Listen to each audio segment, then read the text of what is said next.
Ante todo tengan muy buen día.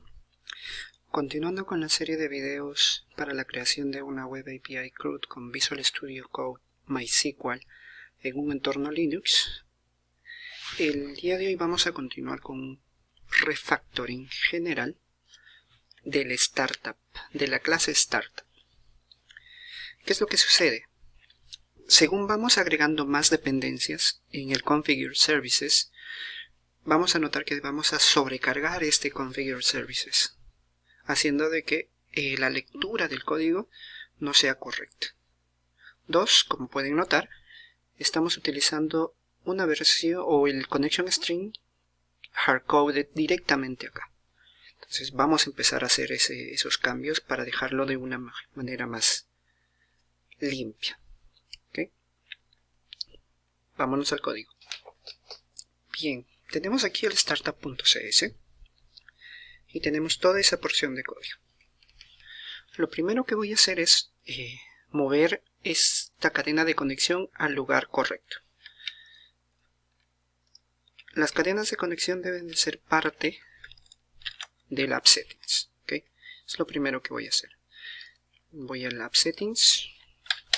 Dentro de lo que viene a ser este app settings.json ya existe un binding para los connection strings, que es connection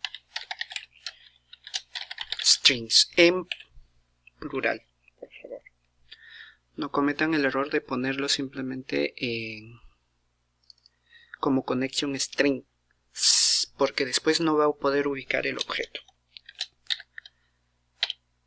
¿Okay? Y aquí le vamos definiendo las propiedades como tal. Le voy a definir que va a tener una propiedad llamada MySQL, cuyo valor es nuestra cadena de conexión. Ahora sí, le quito el 4. ¿Por qué? Eso fue parte del video anterior. Esta es la cadena de conexión correcta. Y entonces pasemos a recibirla correctamente en nuestro startup, ojo, de la API, no es el startup del integration test. Entonces aquí le digo configuration.getConnectionString, que es lo que se recomienda utilizar, y la llave del connection string, que es MySQL. ¿Okay? Entonces tengamos bien en claro que todo lo que sean cadenas de conexión se van a los app settings. Dejamos este server version como tal, porque es la versión con la cual trabaja nuestro adaptador. Esa manera también nos permite a nosotros evitar hacer un upgrade del MySQL primero y luego recién de la versión. La versión no podríamos hacer ese cambio si es que nuestro adaptador no soporta la versión nueva. Listo. Algo importante de recalcar del refactoring es que cuando hacemos un refactoring nos va a permitir a nosotros poder separar dos cosas. Lo que realmente mi API necesita para que funcione desde el punto de vista lógica de negocio y lo que necesita mi aplicación, mi web API, para que funcione como parte del host. Entonces vamos haciendo una evaluación de eso. Entonces, si nosotros nos ponemos a pensar sobre eso, vamos a notar que tenemos cosas que sí necesitamos. Por ejemplo, ¿será Swagger necesario para hacer funcionar nuestra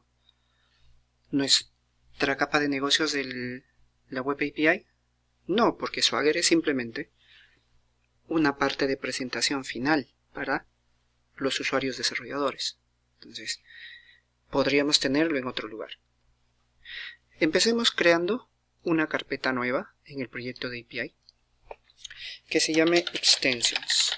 ¿Okay? Y dentro de esta carpeta vamos a generar dos clases. Procedemos con la generación de la primera extensión. Creamos una carpeta Extensions y creamos un nuevo archivo, una nueva clase, ¿okay? Que tenga el nombre de iService Collection Extensions .cs, ¿okay? Que sea del tipo class. Primera regla de las extensiones tienen que ser del tipo estáticas. Y aquí le agregamos un nuevo método también que sea del tipo estático, que va a devolver un iServiceCollection.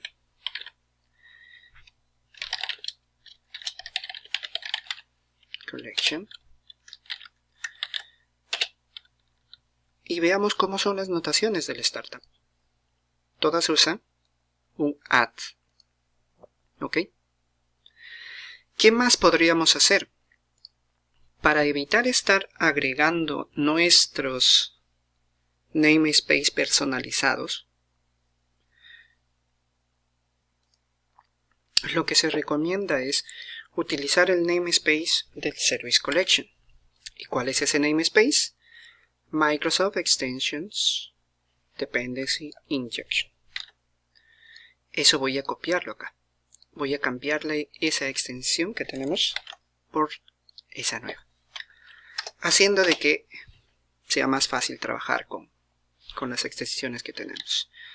Como pudimos notar, los nombres son add y la descripción de lo que queremos hacer, y le vamos a poner aquí un add.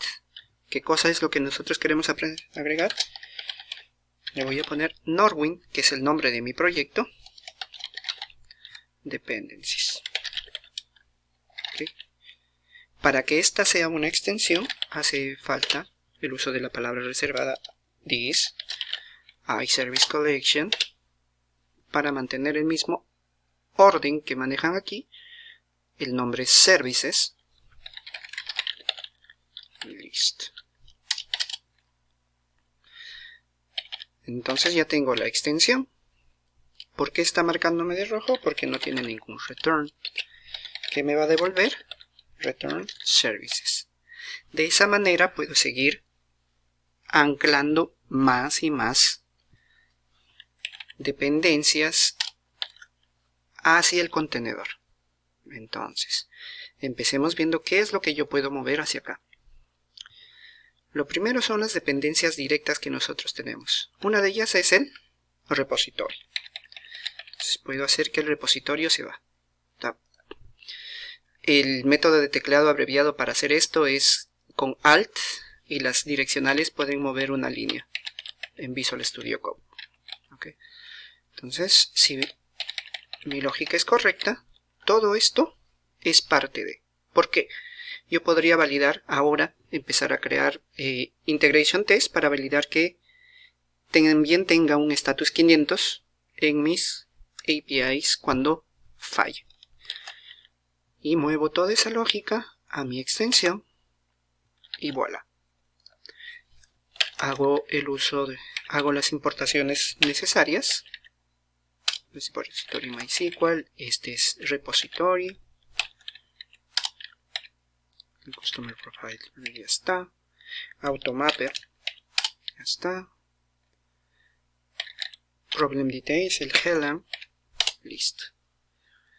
Entonces ya tengo la configuración del Automapper. Le falta aquí Profiles y posiblemente el Status Code también. Ok, ya tenemos las dependencias directas que tiene nuestra aplicación. Lo que tenemos aquí entonces, todo lo que quedó, son dependencias necesarias para el host. ¿Por qué hacer esa división? Sencilla. Para poder reutilizar lo que podamos utilizar en el startup del test. Y ahora aquí creemos el siguiente método para el host dependencies. ¿Okay? Public static iServiceCollection add host dependencies. Sigue siendo la misma idea de cómo es una extensión, tiene que seguir esa misma regla. Services. Return Services. Listo. Y todo lo que tenemos aquí debería de ir allá. ¿Correcto?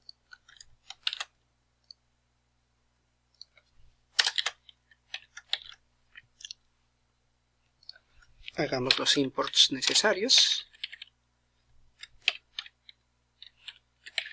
Tenemos aquí el configuration, pero esto es muy importante. Aquí estamos haciendo uso del configuration, y el configuration viene a ser una inyección propia de Netcore. Como pueden notar, esto ya se está inyectando directamente. Entonces, la recomendación que te dice Microsoft al respecto del uso de el iConfiguration es que no lo pases a un nivel inferior del startup. Es decir, que no lo inyectes. Que uses el valor que necesitas, pero no pases toda la configuración. Porque esto lo que está haciendo es tratar de leer la configuración que tengas en tu app settings. Entonces, la recomendación es no uses eso, usa el parámetro, el valor que tienes en ese parámetro, que es de nosotros es un connection string. En lugar de usar el configuration o mandar como variable, utilizamos el valor que realmente necesitamos.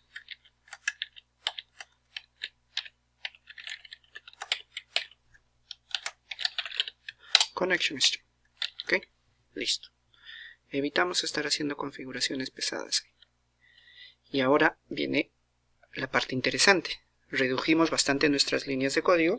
Empecemos a usarlo. Services.add Norwin. Ya está aquí. Dependencies. No necesita ninguna variable. .add host dependencies. Y esto requiere un string. Pueden notar que hemos reducido la cantidad de líneas a 2 líneas. Y aún así yo puedo seguir navegando entre ellas y poder ver qué cosa tengo. ¿Ok? ¿Es una ventaja? Sí, es simple, es más legible. ¿Y cuál es la ventaja adicional? La ventaja adicional es que esta información del Norwin Dependencies ya la podríamos utilizar directamente en el Integrations. Ventaja adicional, ya no tengo que estar creando.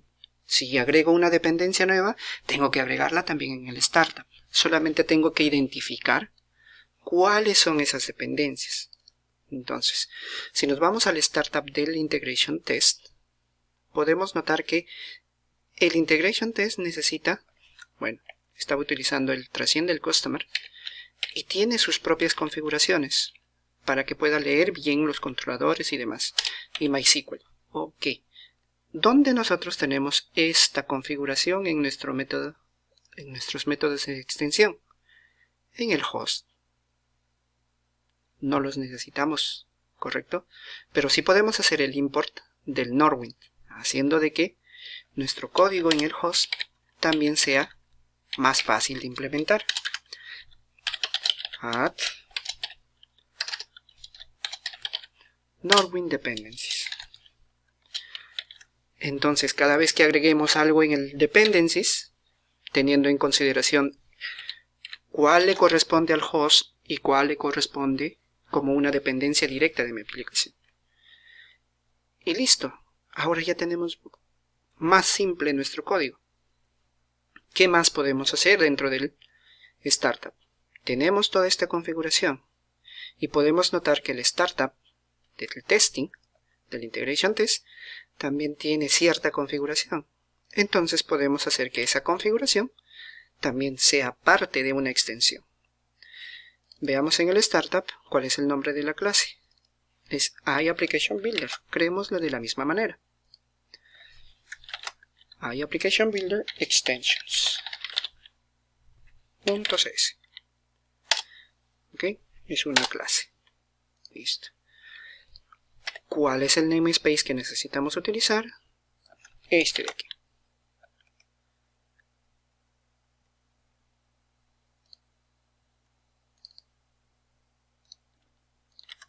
Perfecto. Primera regla de extensiones. La clase tiene que ser estática y los métodos también. Public static iApplicationBuilder. ¿Cuál es la notación que usan los startups en la parte de middleware. Usualmente es un use. Sigamos con esa notación para reutilizar esas porciones de código. Entonces veamos aquí. El nombre del método que sea use Norwind. ¿Ok?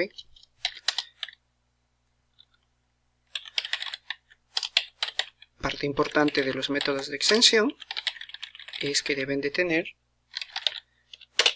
de dónde o cuál es el objeto que están extendiendo. Norwind es application builder app.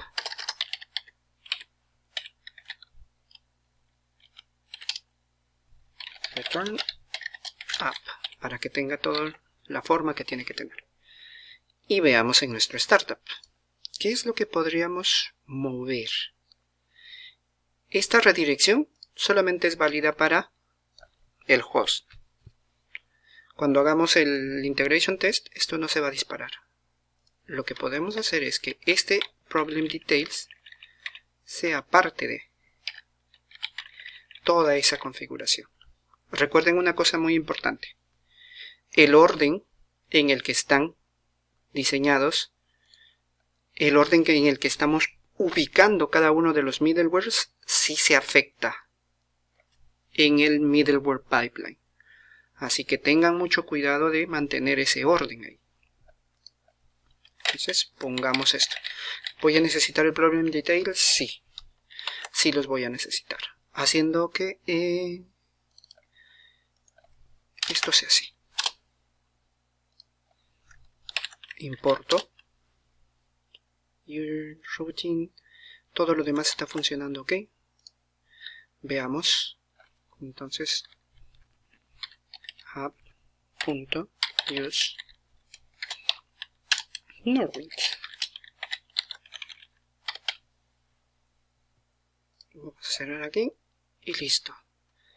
Nuestros métodos son más limpios, con fácil uso y reusabilidad desde nuestro testing, que eso es lo más importante, ¿no?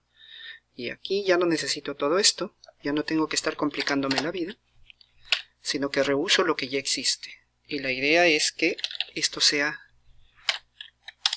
el flujo real de lo que vamos a hacer constantemente. Si se están preguntando por qué no removemos esta variable que no se necesita, es porque cuando se invoca este método desde el testhost.exe, que es la herramienta que se levanta para poder ejecutar las pruebas de integración, busca esta firma.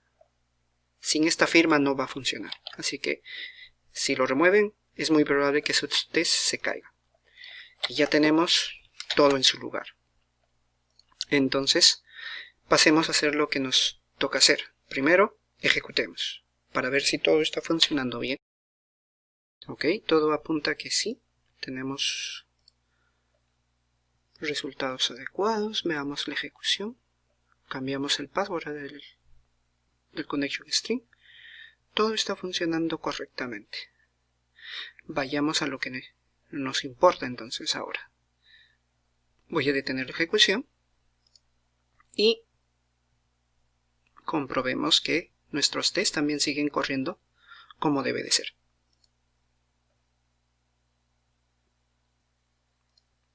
Una vez terminada la ejecución podemos notar que vamos a tener un error. Y lo tenemos en el put customer. ¿Por qué es este error? Sencillo. Nuestro builder está construyendo un objeto del customer, pero no un dto.customer. Entonces al validarlo, como la respuesta es un dto.customer, es donde se está cayendo. Lo que tenemos que hacer es construir el objeto aquí desde el dto, models.dto.customer, y hacer un mapping. El mapeo ya lo tenemos. Lo que tendríamos que hacer es en el web API fixture, como vemos aquí, agregar esta línea más esta línea para poder utilizar el mapper. Entonces, al hacer esto, yo ya puedo obtener el mapeo como parte de mi web fixture. Y para simplificarlo y hacerlo más simple, podemos hacer dicha inyección directamente en nuestra ejecución. Y obtenemos el mapper. ¿Ok? Recuerden, constructor del test suite y en el web fixture tenemos el mapeo. Para hacerlo sencillo, si no, tendríamos que construir un método para que haga el mapeo por nosotros, lo cual no sería tan útil. Y aquí le vamos a indicar que el mapper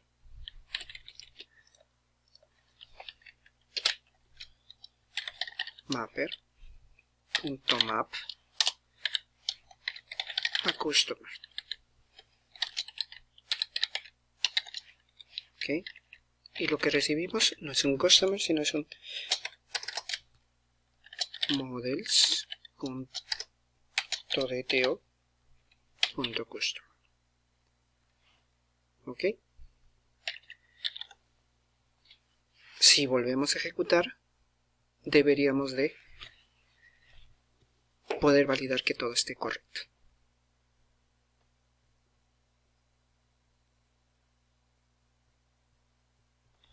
Todo lo estés en verde, lo que significa de que nuestro refactoring del startup a una manera más simple, más fácil de leer, quedó correctamente, y que nuestro startup del test ya puede reutilizar lo que exista en el API real, haciendo de que no tengamos que, bueno, agregué una dependencia aquí, ahora la tengo que agregar al otro lado. Agrego una dependencia aquí y la tengo que agregar al startup de test. Ya no. Simplemente me aseguro de que esté en el lugar correcto. Si identifico si es algo que necesito, algo funcional que necesito en la API, o es algo que es parte del host propio de la API. Haciendo esa diferencia, voy a poderlo reutilizar. Mi nombre es César Velarde. Este sería nuestro último video relacionado a esta generación. Han sido muy amables por seguir todas estas entregas. Y déjenme sus comentarios cuál sería el próximo curso o los próximos videos que les gustaría que se hagan. Muchas gracias.